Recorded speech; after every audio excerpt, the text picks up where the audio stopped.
एक लड़की के साथ जबरदस्ती होती है, पर उसके बाद वो किसी से भी बात नहीं करती। उसके साथ जो हुआ था इसके बारे में वो किसी को भी बताना नहीं चाहती थी। इस सब से उसे खुद को बहुत ही ज्यादा तकलीफ हो रही थी।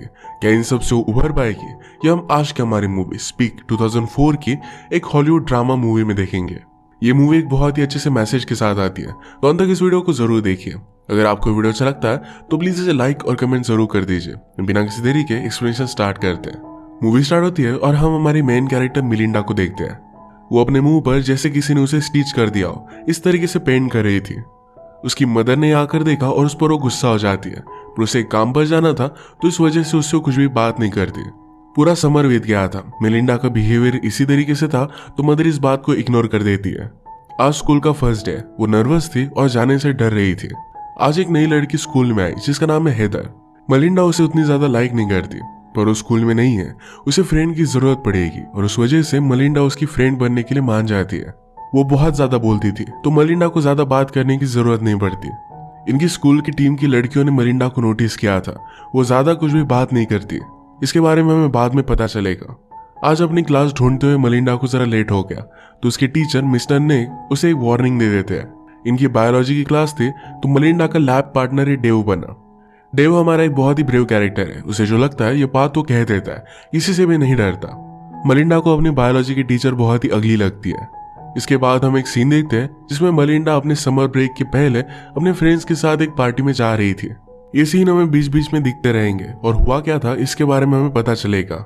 मिलिंडा कैफेटेरिया में आई तो हर कोई इसका मजाक उड़ा रहा था, तो वहां से वो चली जाती है। हम देखते हैं कि उस रात पार्टी में मिलिंडा बहुत ही ज्यादा डिस्टर्ब हो गई थी। उसने पुलिस को कॉल किया था, उस वजह से सब लोगों को पार्टी से भागना पड़ा था। कुछ लोग अरेस्ट भी हो गए थे। इसी वजह से सारा स्कूल अब उसे हेट करता है। उसके फ्रेंड्स भी अब अलग अलग ग्रुप में चले गए थे। इन्हें आर्ट सिखाने के लिए एक न्यू टीचर आए थे जिनका नाम था फ्रीमन। फ्रीमन सबसे कहते हैं कि इसी क्लास में तुम अपने आप को ढूंढ पाओगे। अब इस मोमेंट पर तुम्हें क्या फील हो रहा है इसके बारे में तुम्हें ड्रॉ करना है। कोई भी अपनी फीलिंग्स बताता नहीं। तो फ्रीमन कहते हैं कि इस तरीके से वर्ल्ड की वजह से अपनी फीलिंग्स दबा देना तुम सीख चुके हो। तुम्हें अपनी इमेजिनेशन को फिर से स्टार्ट करना पड़ेगा। उन्होंने हर एक स्टूडेंट को अलग अलग सब्जेक्ट दिया जिस पर उन्हें पूरे सेमेस्टर में ड्रॉ करना पड़ेगा। मिलिंडा को एक ट्री मिली थी। मिलिंडा ने कहा कि मुझे ट्री ड्रॉ करना आता है, इसमें मैं क्या ही कर लूंगी। फ्रीमन कहते हैं कि तुम ड्रॉ कर कर देखा। वो बेसिक सा ट्री बना देती है। फ्रीमन ने कहा कि सेमेस्टर के खत्म होते हुए इस ट्री में बहुत सारे चेंजेस आएंगे। मिलिंडा की एक बेस्ट फ्रेंड थी जिसका नाम था रेचल। ये भी उससे आज कुछ भी बात नहीं करती। मिलिंडा ने अपसेट होकर अपने रूम में खुद को ढक लिया था। उसकी मदर उसे देखती है, पर मिलिंडा ने कहा कि सब कुछ ठीक है। मदर हमेशा बहुत ही बिजी रहती थी तो मिलिंडा पर ज्यादा ध्यान नहीं रख पाती। मिलिंडा ने रियलाइज किया कि लोग ज्यादा उससे अब बात नहीं कर रहे, तो खुद बात करना अगर बंद कर दे तो कितने टाइम तक वो रह सकती है। उसकी फ्रेंड हेदर तो खुद बहुत ज्यादा बात कर रही थी, तो मिलिंडा को ज्यादा बात करने की जरूरत नहीं पड़ती। आज इनकी क्लास में उनके टीचर ने ये जॉब्स को लेकर बात कर रहे थे। उनकी फैमिली अमेरिका में 200 ईयर्स से थी, पर फिर भी उनके बेटे को जॉब नहीं लगती। इसका रीजन अलग कंट्री से आने वाले लोग उन्हें लगते हैं। एक स्टूडेंट ने उन्हें बताने की कोशिश की कि शायद आपके बेटे में कुछ भी स्किल नहीं है, पर इस बात पर वो गुस्सा हो गया। ये बात डेव को थोड़ी सी भी अच्छी नहीं लगती। उनके खिलाफ खड़ा हो गया। कहता है कि आप रेसिस्ट हो, आपके ख्याल है पुराने जमाने के, इसी वजह से आप ये सब बोल रहे हो। नेक उसे दबाने की कोशिश करता है, पर डेव खुद क्लास से बाहर चला गया। अगली सीन में मिलिंडा के साथ वॉशरूम में उसकी फ्रेंड रेचल थी। मिलिंडा उसे बात करने की कोशिश कर दिया, पर रेचल ने उसे पूरी तरीके से इग्नोर कर दिया और वहां से चली गई। मिलिंडा ने वॉशरूम में एक गलत चीज लिखी, तो इस वजह से नेक उसका पीछा कर रहे थे, पर स्कूल के क्लोजेट में जाकर वो खुद को छुपा लेती है। अब हमें फिर से पार्टी का सीन दिखाया जाता है। पार्टी में मिलिंडा को एंडी ने अप्रोच किया था। उसे बहुत ही अच्छे से बात करता है और ये डांस करने लग गए थे। डांस करते करते बारिश आ गई तो एक दूसरे को किस करते हैं। अगले दिन लैब में इन्हें एक्सपेरिमेंट करने के लिए एक एप्पल दिया गया था। मिलिंडा अपने खुद के ख्यालों में थी तो इसे वो खा लेती है। उस पर टीचर गुस्सा हो गए तो फिर से वो क्लोजेट में आ गई। अपनी एक एक चीज वो वहां रखने लग जाती है। पूरे स्कूल में उसे यहीं पर सेफ लगता था। मिलिंडा अपने फ्रेंड रेचल के ग्रुप के साथ लंच कर रही थी तो वहां पर एंडी आ जाता है। उसके करीब आकर वो दूसरी लड़कियों के साथ फ्लर्ट कर रहा था, तो मिलिंडा को बहुत ही अनकंफर्टेबल लगा। वो गुस्से में वहां से चली जाती है।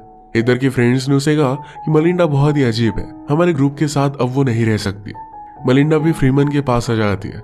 फ्रीमन कहते हैं कि तुम यहाँ पर लंच कर सकते हो, पर सिर्फ तुम्हें ड्रॉ करना पड़ेगा। उन्होंने कहा कि क्या तुम थैंक्सगिविंग पर बाहर जाने वाली हो। मिलिंडा कहती कि अब मैं बड़ी हो चुकी हूँ। फ्रीमन कहता है कि मेरे बच्चे हैं, पर फिर भी मैं कैंडी लेने के लिए जाने वाला हूँ। हमारे अंदर का इनोसेंस हमें कभी भी मरने नहीं देना चाहिए। वो कुछ भी ड्रॉ नहीं कर पा रही थी, तो फ्रीमन ने कहा कि एक ट्री इमेजिन करो। जो मलिंडा को इमेजिन हुआ वही उसे ड्रॉ करने के लिए कहते हैं। अब मलिंडा स्कूल में किसी से भी बात नहीं करती थी, स्कूल के क्लोजेट में जाकर वहीं पर हैंग आउट करती थी। अब थैंक्स गिविंग आ चुका था। मलिंडा की मदर को ज्यादा अच्छा टर्की बनाना आता नहीं, तो इस वजह से वो इरिटेट हो गई थी। फादर ने ये सब बात रियलाइज की और मलिंडा को डोनट खाने के लिए लेकर गए। मलिंडा उन्हें सब कुछ बताना चाहती थी, पर कुछ भी बता नहीं पाती। घर आने पर ही देखते तो उनकी मदर ने उनके खाने की सारी वाट लगा दी थी। मदर को उसके काम से कॉल आया तो कहती कि आज रात हम बाहर ही जाएंगे। अगले दिन आर्ट क्लास में मलिंडा टर्की की बोन्स लेकर आई थी। फ्रीमन पूछते कि ये क्या है। मलिंडा को अब तक पता नहीं था। थोड़ी देर में उन्होंने देखा तो एक बहुत ही अच्छा आर्ट मलिंडा ने बनाया हुआ था। फ्रीमन कहते हैं कि इस आर्ट में हम एक बर्बाद हुए हॉलीडे में एक पर्सन छुपा हुआ देख सकते हैं। मलिंडा सरप्राइज थी कि उसकी फीलिंग्स को भी कोई जान सकता है। नेक्स्ट सीन में इनके स्कूल में एक गेम था जहां पर मलिंडा जाती है। उसके पीछे एक लड़की बैठी थी। उससे कहती है जिस पार्टी में तुमने पुलिस को भेजा था उस पार्टी में मेरा ब्रदर भी था और वो अरेस्ट हो गया। गेम चलते वक्त उसे वो बुली करती है। अब हम फिर से पार्टी देखते हैं। बारिश की वजह से मलिंडा के हेयर्स वेट हो गए थे, तो एंडी उन्हें सुखाने में उसे हेल्प करता है। उसे पूछता है कि क्या तुम मेरे साथ ड्राइव पर चलोगे। मलिंडा पहले जरा कतरा रही थी, पर वो उसे बहुत ही ज्यादा इंसिस्ट करता है, तो इस वजह से वो मान जाती है। वो उसे अपनी गाड़ी में लेकर गया और वहां पर किस करने लग जाता है। उसके साथ वो जबरदस्ती इंटीमेट हो गया। इस इंसिडेंट की वजह से ही मलिंडा ने पुलिस को कॉल किया था। इसी वजह से बहुत ही ज्यादा वो डिस्टर्ब थी। अब हम समझ सकते हैं कि उसकी कोई भी फ्रेंड नहीं, वो किसी को भी ये बात बता नहीं सकती थी। रात में भी इसके बारे में उसे बहुत ही ज्यादा बुरे सपने आते हैं। उसकी मदर ने नोटिस किया और वो कहती कि सब कुछ ठीक हो जाएगा। मदर को लग रहा था कि मलिंडा की कोई भी फ्रेंड नहीं, शायद इसी वजह से वो डिस्टर्ब है। मदर कहती कि तुम्हारे साथ आज जो भी हो रहा है फ्यूचर में तुम सब कुछ भूल जाओगे, ये सब चीजें मैटर भी नहीं करेंगी। नेक्स्ट सीन में हम देखते हैं कि जब क्लास चल रही थी तो रेचल को टीचर का पॉइंट अच्छा नहीं लगता। टीचर गुस्सा होकर पूरी क्लास को उसी पर एक ऐसे लिखने के लिए मजबूर करती है। अगली क्लास में फ्रीमन का बजट कट हो चुका था, यानी कि जो टीचर एक्चुअल में अच्छे हैं उन्हीं का बजट कम किया जाता है। जो बिना किसी रीजन के बच्चों को तंग करते हैं उनका कुछ भी नहीं होता। ये बात मूवी हमें दिखा रही थी। अपने बायोलॉजी की क्लास में मलिंडा को एक फ्रॉग को इंसिजन देना था। ये वो कर नहीं पाती और उसे चक्कर आ गई थी। डेव उसे फिर से होश में लाने के लिए हेल्प करता है। नेक्स्ट सीन में हम देखते हैं कि क्रिसमस के गिफ्ट्स ओपन किए जा रहे थे। मलिंडा अपने पेरेंट्स के लिए बहुत ही अच्छे गिफ्ट्स लाती है। फादर ने भी नोटिस किया था कि मलिंडा आजकल ड्रॉ कर रही है, तो उसके लिए एक बहुत ही अच्छी ड्राइंग बुक को लेकर आते हैं। नेक्स्ट सीन में हम देखते हैं कि हेदर मलिंडा से बात करती है। उसने कहा कि जब मैं स्कूल में न्यू थी तो तुमने मुझे बहुत हेल्प की थी। आजकल तुम बहुत ही ज्यादा डिप्रेस रहती हो और मैं तुम्हारी फ्रेंड नहीं रह सकती। तुम डॉक्टर के पास जाओ, तुम्हें हेल्प की जरूरत है। मलिंडा को इस बात से बहुत ही बुरा लगता है। मलिंडा फ्रीमन से बात करने के लिए गई, पर वो भी डिस्टर्ब थे, तो उसे वो बात नहीं कर पाती। अगले दिन मलिंडा का स्कूल का रिपोर्ट कार्ड ही घर पर आया था। पिछले साल उसने बहुत ही अच्छा किया था, पर इस साल उसके ग्रेड बहुत ही ज्यादा कम हो रहे थे, तो इस बात से उसके पेरेंट्स गुस्सा हो जाते हैं। उसे कहते हैं कि कुछ ना कुछ कर कर तुम्हें अपनी ग्रेड्स अच्छे करने पड़ेंगे, वरना तुम कॉलेज में नहीं जा पाओगी। मलिंडा ने फिर अपनी टीचर नेक से बात की। बहुत रिक्वेस्ट करने के बाद नेक कहते हैं कि एक ऐसे लिख कर लाओ। ये ऐसे जब मलिंडा ने सबमिट किया तो नेक कहते हैं पूरे क्लास के सामने तुम्हें बोलकर सुनाना पड़ेगा। ये बात मलिंडा को सही नहीं लगती है। वो डेव की हेल्प लेती है और वो इस बात को लेकर प्रोटेस्ट करते हैं। इस बात से नेक बहुत ही ज्यादा गुस्सा हो गया। उसे प्रिंसिपल के पास लेकर जाते हैं। मलिंडा के पेरेंट्स को भी बुलाया गया। मदर मलिंडा को ब्लेम कर रही थी, पर फादर कहते हैं लास्ट ईयर मेरी बेटी बहुत ही अच्छी थी, सबसे बात करती थी, उसके ग्रेड्स भी बहुत ही अच्छे थे। आखिर आपके स्कूल में ऐसा हुआ क्या जिससे वो किसी से भी बात नहीं कर रही।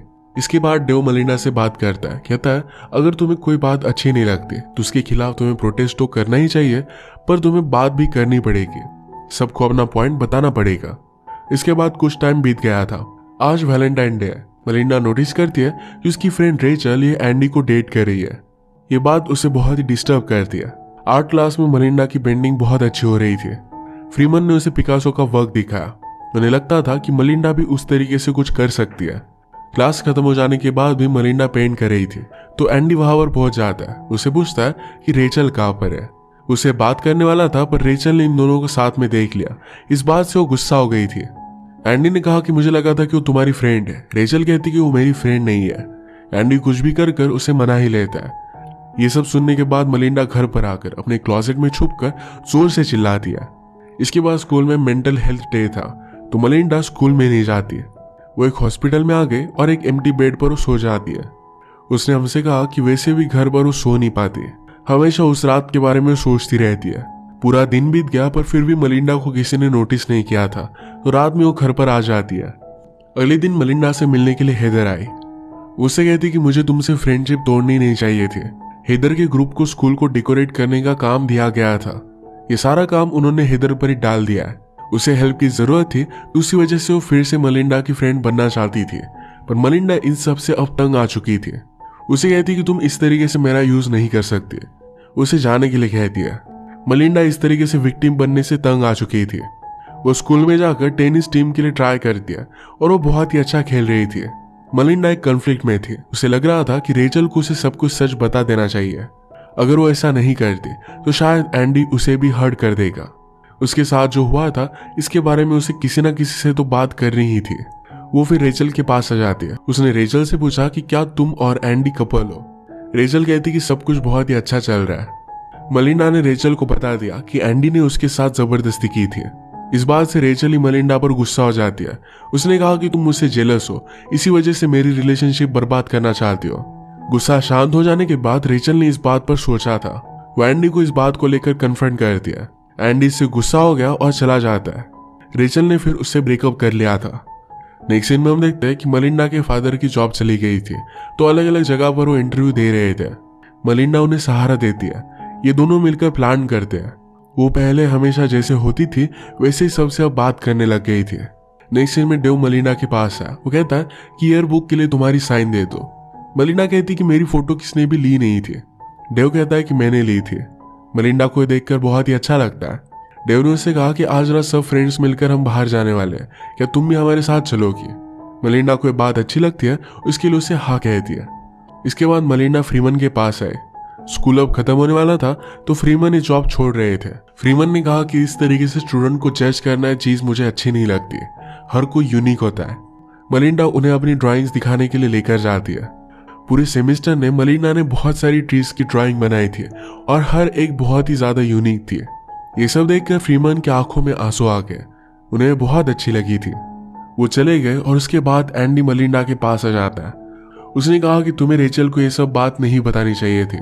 उसे फिर से जबरदस्ती करने लग जाता है। मलिंडा एसिड की बोतल लेती है और एंडी के आंख में डाल देती है। वो फिर भी उसे मारने की कोशिश कर रहा था। मलिंडा की चीखें सुनकर स्कूल की टीम की लड़कियां उसे बचा लेती है। टीम की एक लड़की के साथ भी एंडी ने जबरदस्ती की थी, तो इस वजह से उन्हें सब कुछ पता था। ये सब बात फिर वो टीचर्स को बता देते हैं। एंडी को जेल में जाना पड़ा। मलिंडा की मदर को जब ये बात पता चली तो उसे बहुत सपोर्ट करती है। मलिंडा भी अब सब कुछ बताने के लिए रेडी थी। फाइनली वो खुद के लिए स्टैंड करने के लिए सीख गई थी। ये मूवी हमें सिखा कर जाती है कि वर्ल्ड हमें कितने भी दबाने की कोशिश करे, पर जो चीज सही है उसके लिए हमें खड़ा रहना चाहिए। इसी के साथ आज का वीडियो हम खत्म करते हैं। अगर आपको अच्छा लगा तो प्लीज इसे लाइक और कमेंट जरूर कर दीजिएगा। मैं बहुत सारी मूवीज लेकर आते रहता हूँ, तो प्लीज इस चैनल को सब्सक्राइब कर दीजिए और बेल नोटिफिकेशन आइकॉन दबाना मत भूलिएगा। हम फिर से मिलेंगे और एक नई मूवी के साथ। तब तक के लिए थैंक यू।